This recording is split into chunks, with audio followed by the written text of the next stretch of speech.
Amazonia, forest of riches. Amazonia is the tropical conservatory at the Mesker Park Zoo in Evansville, Indiana. Opening in 2008 at a cost of $13 million, this 10,000 square foot facility houses a tropical forest with dozens of wonderful rainforest residents. And if that weren't enough, this month is their Orchid show. Join me as we explore Amazonia. Alright everyone, welcome back to My Green Pets. I hope you enjoyed that introduction. Orchid Escape is an annual event put on every year by the Mesker Park Zoo and Botanic Garden in Amazonia, where they feature just all types of different orchids for a month from February to March. And it's a really nice show. The only complaint that I would have is that very few of the plants are labeled, so it's hard to get the names of things if you like them.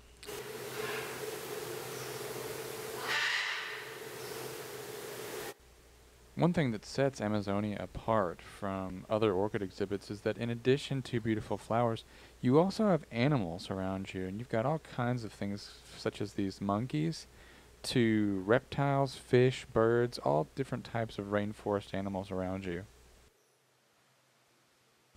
This year's show featured quite a few colorful vandas.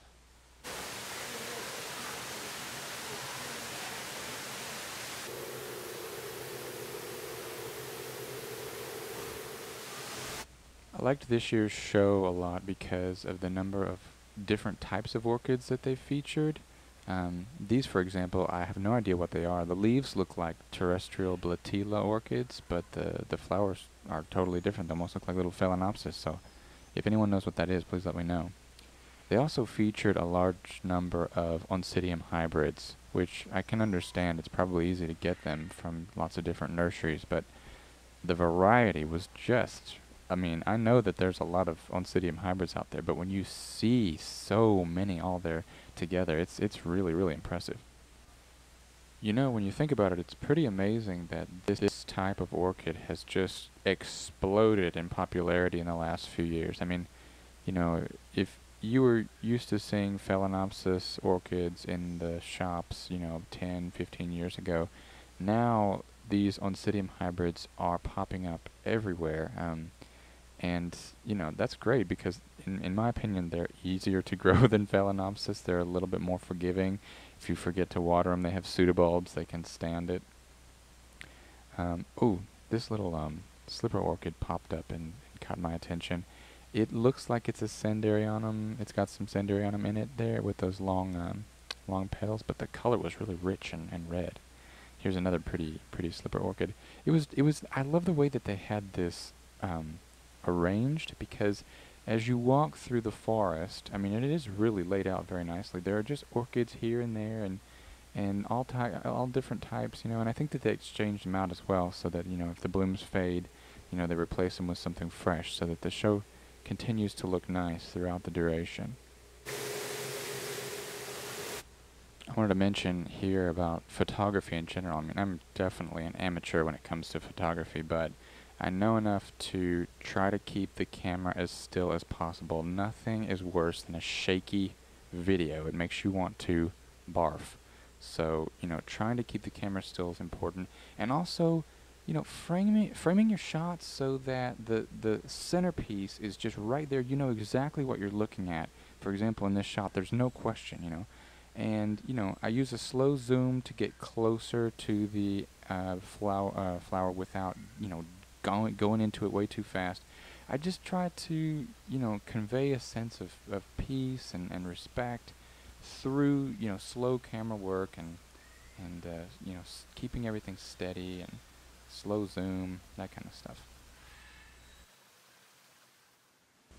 I thought this guy was just beautiful. This is an emerald tree boa, if I read the label correctly.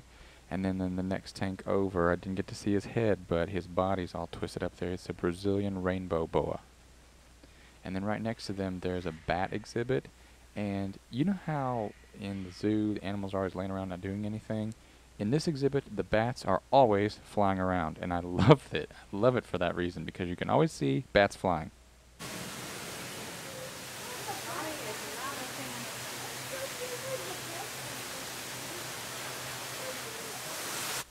Amazonia really is a huge exhibit. I mean, you know, little kids, they run through it, they get through it in 30 seconds. But if you stop and really appreciate all the different things that are around you, you can easily spend an hour inside there, if not more.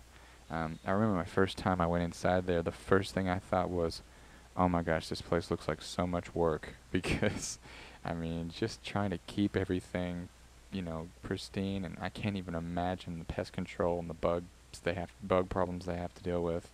Um, I just have total respect for the people that keep this up.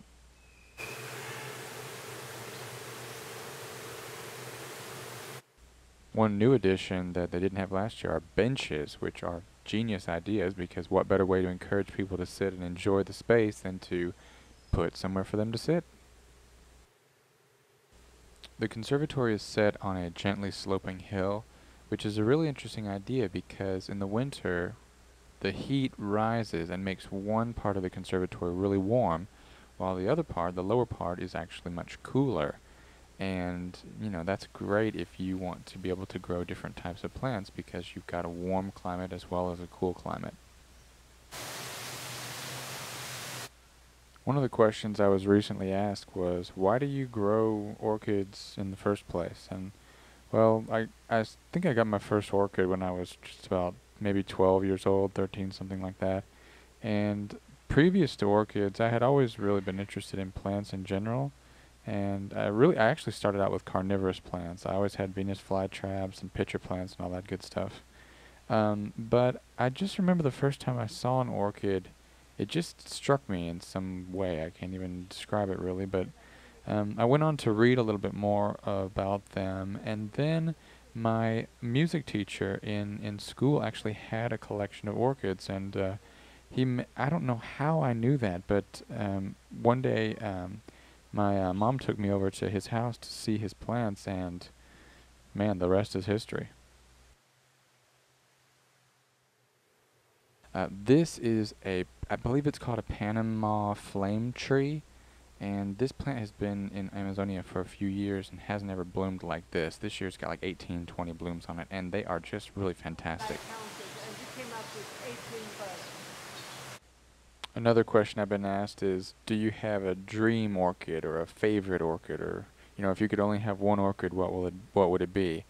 And of course this would probably change over time, but right now that orchid would be the Paphiopedilum sanderianum, which is uh, it's the slipper orchid with the longest petals. Sometimes they get over 3, maybe even 4 feet long. I would love to have one of those.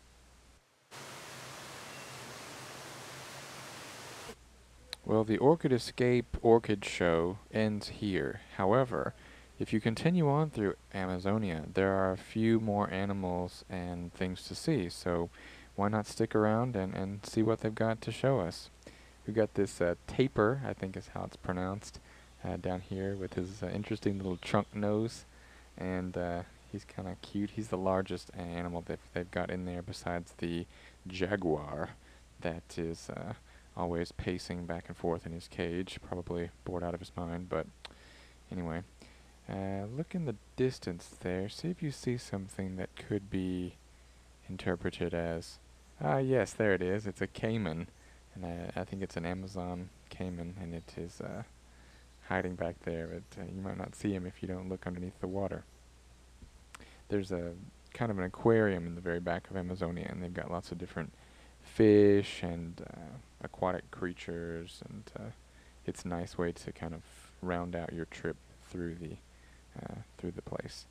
Here's the piranhas, and of course those very large, I forget the name, but the fish that, you know, you watch YouTube videos, you see people feeding them mice, and they eat the mouse alive, and they are some pretty interesting little fish. Well, they're not little, big fish.